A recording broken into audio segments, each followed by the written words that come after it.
Aries, sa panahong ito, may enerhiya ng paggalaw at pagpaplano ang umiikot sa iyo. Kung may binabalak kang bakasyon o simpleng bonding kasama ang mahal sa buhay, maaaring ito na ang pagkakataon upang pag-usapan at simulan ito. Sa ganitong mga sandali, mas nagiging bukas ang usapan ninyo tungkol sa mga hakbang tungo sa mas maayos na kinabukasan ng pamilya o kabuhayan. May mga pagkakataon din ngayon na tila mas malinaw ang takbo ng iyong pakikipag-usap. Kung may nakaabang na kasunduan o transaksyon, maaaring mas maging maayos ang daloy nito kung haharapin mo sa tamang oras at may kumpiyansa. Sa aspeto ng pananalapi, may senyales ng tulong na maaaring dumating mula sa taong may malasakit sa iyo. Ito ay maaaring hindi mo inaasahan, ngunit darating sa panahong tunay mo itong kailangan. Gayunpaman, mas mainam pa rin ang pagiging maingat sa paglabas ng pera. Ang kasalukuyang hawak mo ay tila may mas malaking papel na gagampanan sa mga susunod na pagkakataon, kaya't piliing maging mapagmatsyag sa mga desisyong pinansyal. Taurus, sa loob ng tahanan, maaaring may sitwasyon kung saan ang iyong payo ay magiging mahalaga. Sa pamamagitan ng simpleng gabay, posibleng matulungan mo ang isang miyembro ng pamilya na maiwasan ang maling hakbang o hindi kanais-nais na karanasan. Pagdating sa trabaho, may pahiwatig ng dagdag na responsibilidad, bagamat maaaring mukhang mabigat sa simula, ipinapakita rin na kaya mo itong harapin kung mananatili kang nakatuon. Mas makabubuti rin na umiwas sa mga usaping hindi sakop ng iyong tungkulin upang mapanatili ang maayos na reputasyon. Sa personal na pangarap, tila ito ang tamang panahon upang linawin at isulat ang iyong mga layunin. Ang pagsisimula, kahit maliit, ay maaaring magbukas ng mas malinaw na direksyon para sa hinaharap. Gemini, may mga usapan o plano ngayon na hindi dapat basta isantabi. Sa simpleng pag-uusap o meeting, maaaring may lumitaw na ideya na may potensyal na magbukas ng bagong pagkakakitaan o oportunidad. Kasabay nito, mas pinapaalalahanan kang maging mapanuri sa mga taong nais mong makasama sa mga plano o negosyo. Ang paglalaan ng oras upang kilalanin sila ng mabuti ay makakatulong upang maiwasan ang komplikasyon sa hinaharap. Sa aspeto ng damdamin, kapansin-pansin ang iyong karisma sa araw na ito. Dahil dito, maaaring mas maging lapitin ka sa atensyon, kaya't makabubuting panatilihin ang balanse at pag-iingat sa mga desisyon lalo na sa usaping personal.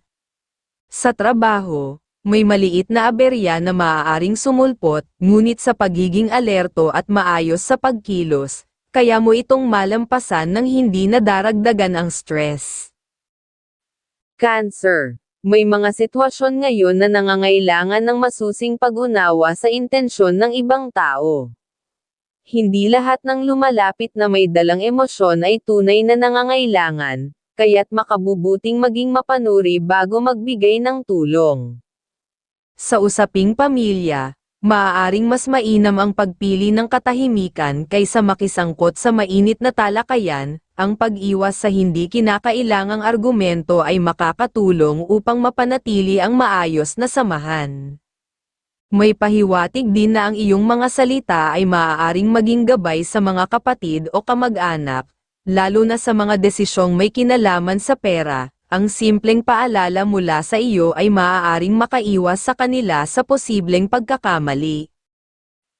Leo, lumilitaw ngayon ang iyong likas na kumpiyansa, at ito ay makikita sa paraan ng iyong pakikitungo sa iba. Mas nagiging diretso at matatag ang iyong paninindigan, lalo na sa mga bagay na alam mong tama.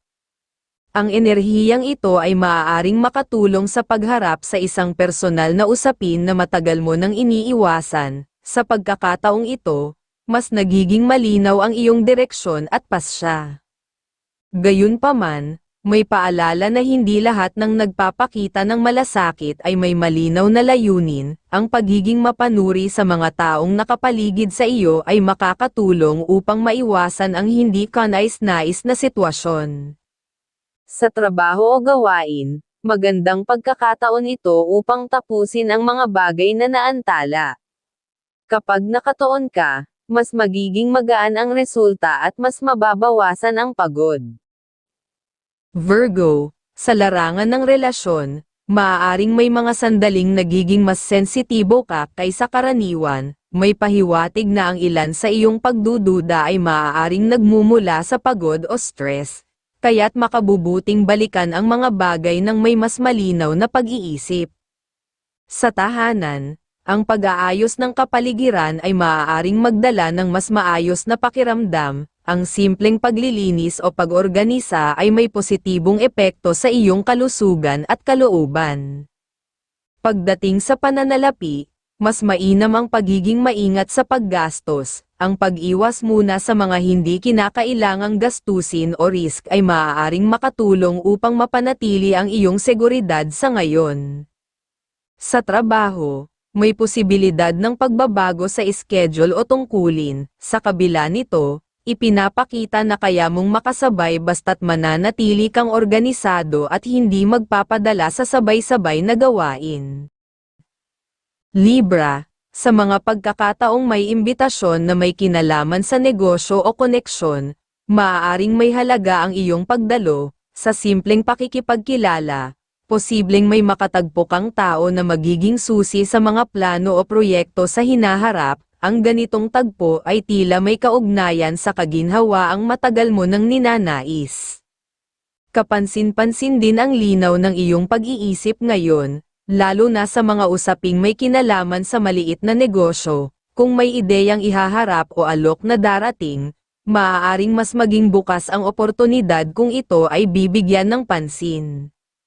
Sa loob ng pamilya, may paalala tungkol sa kalusugan ng isang kapamilya, lalo na kung madalas itong nagpupuyat, ang simpleng pag-uusap ay maaaring makatulong upang maiwasan ang mas malalim na suliranin. Sa trabaho, may pahiwatig na mas makabubuti ang pagtuon sa sariling gawain, hindi lahat ng pakikisama ay nagdudulot ng positibong resulta.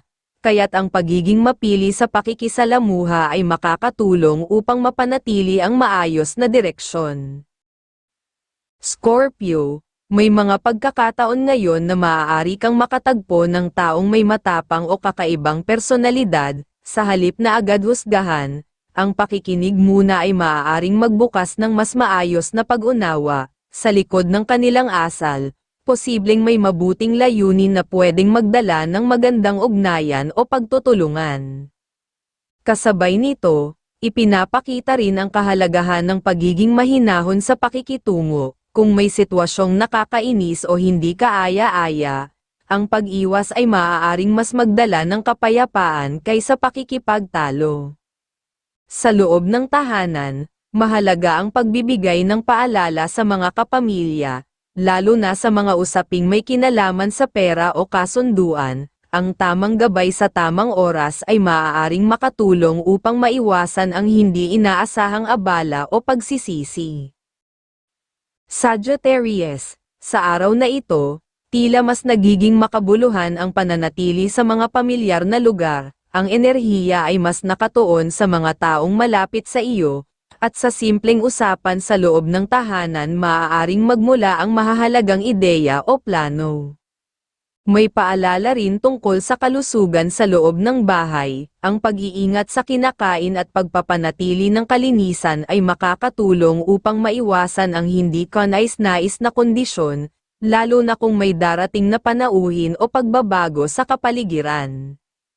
Sa usaping pinansyal, may posibilidad na may lumapit para humingi ng tulong, ang desisyon ay maaaring nakadepende sa tiwala at kakayahan, at ang maingat na paghawak ng pera ay makakatulong upang mapanatili ang balanse.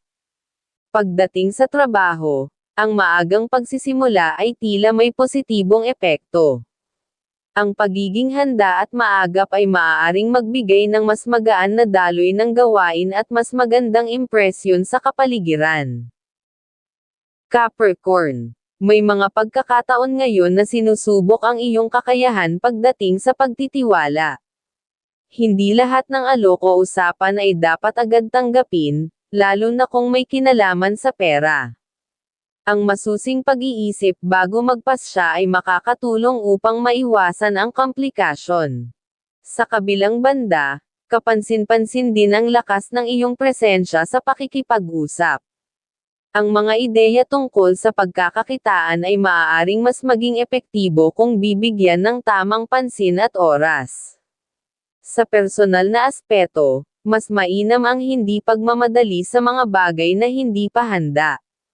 Ang pagbibigay ng espasyo ay maaaring magdala ng mas maayos na resulta sa halip na pilitin ang sitwasyon. Sa loob ng tahanan, ang pag-aayos ng mga bagay na matagal nang napapabayaan ay maaaring magdulot ng ginhawa. Minsan, ang simpleng hakbang ay sapat upang maibsan ang tensyon at mapabuti ang samahan. Aquarius. May mga pagkakataon ngayon na nangangailangan ng pasensya, lalo na kung may hinihintay na kasunduan o resulta. Kahit tila mabagal ang takbo, may pahiwatig na ang tamang timing ay may dalang positibong bunga. Ang pakikipag-ugnayan sa tamang tao ay maaaring maging susi sa pag-usad ng iyong mga plano. Ang simpleng koneksyon ay maaaring magbukas ng mas malaking oportunidad kung bibigyan ng pansin. Sa usaping pampamilya, lalo na kung may kinalaman sa pera o pagkakakitaan, mas makabubuting ipagpaliban muna ang seryosong usapan kung hindi pa malinaw ang lahat. Ang paghihintay ng tamang pagkakataon ay makakatulong upang maiwasan ang hindi pagkakaunawaan. May pahiwatig din ng pagdating ng bisita. Ang pagiging mapanuri sa pakay ng usapan ay mahalaga. Ang mga diskusyong may malinaw na layunin ay maaaring maging kapaki-pakinabang, habang ang iba ay mas mabuting iwasan. Pisces. Sa araw na ito, ang mga simpleng pag-uusap, lalo na sa mga taong malapit sa iyo, ay maaaring magdala ng mahahalagang ideya. Ang mga impormasyong ito ay maaaring maging gabay sa mga desisyong haharapin mo sa buong araw. Sa usaping pinansyal, may posibilidad na may lumapit na nangangailangan ng tulong. Ang desisyon ay maaaring nakabatay sa iyong kakayahan at tiwala, at ang maingat na pagtulong ay maaaring magbukas ng mas maayos na samahan sa hinaharap. Pagdating sa trabaho, ang araw na ito ay maaaring dumaloy ng maayos kung sisimulan mo ito ng maaga at organisado. Ang simpleng disiplina sa simula ay makakatulong upang maging magaan ang buong araw. May paalala rin na maging mapili sa pakikisalamuha. Hindi lahat ng biro o usapan ay nagdudulot ng kabutihan, kaya't ang pagpili ng tamang kausap ay makakatulong upang mapanatili ang iyong kapayapaan at focus.